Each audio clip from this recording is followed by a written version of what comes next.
यानंतर अपडेट सरपंच संतोष देशमुख हत्या प्रकरणातील देशमुख हत्या प्रकरणात 66 पुरावे आणि 184 जबाब महत्त्वाचे ठरलेत। देशमुख हत्या प्रकरणामध्ये 5 गोपनीय साक्षीदारही महत्त्वाचे ठरलेत। या संपूर्ण प्रकरणावरती केस न्यायालयात 12 मार्चला पहिली सुनावणी होणार आहे। आपले प्रतिनिधी गोविंद शेळके आपल्याला या संदर्भात अधिक माहिती देतील। अखेर केस न्यायालयामध्ये 12 तारखेला पहिली सुनावणी होणार असं कळतंय। गोविंद, अधिक काय माहिती देता येईल?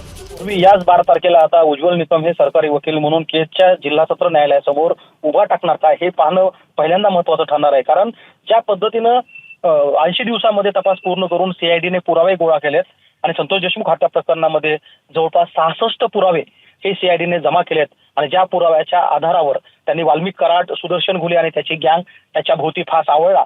याच्यामध्ये जवळपास 184 लोकांचे जबाब घेण्यात आलेत। म्हणजे 184 लोक, यामध्ये काही मसाजोगचे लोक असतील, केस आणि इतर परिसरातले असतील।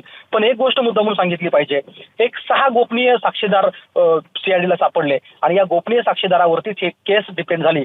हे गोपनीय साक्षीदार आहेत, पण यांचा जबाब सुद्धा महत्त्वाचा ठरणार आहे। कारण अर्थात त्यांनी जी दिलेली माहिती आहे त्यावर संतोष देशमुख हत्या प्रकरण कसं घडलं हे ठरलेलं आहे। विशेष म्हणजे या 66 पुराव्यामध्ये काही डिजिटल एव्हिडन्स आहेत, ज्याला आपण व्हिडिओ म्हणतो। व्हिडिओ सारखा भक्कम पुरावा ज्यावेळी सीआयडीच्या हाती लागला त्यानंतरच आपण बघितलं की वाल्मिक कराड असेल, विष्णू साठे असतील आणि इतर लोकांवरती कारवाईला वेग आला। आणि याच प्रकरणामध्ये सुदर्शन घुले याचं पॅन कार्ड असेल, बँकेचे अकाउंट्स असतील, हे सुद्धा तपासले गेले। आता या बाबतीत पुढे काय होणार आहे हे आपल्याला 12 तारखेनंतर जरी कळणार। बरोबर आहे। त्यामुळे गोविंद, एकंदरीतच 12 मार्चकडे आता सगळ्यांचं लक्ष असेल। धन्यवाद आपण दिलेल्या माहितीबद्दल। एबीपी माझा, उघडा डोळे बघा नीट।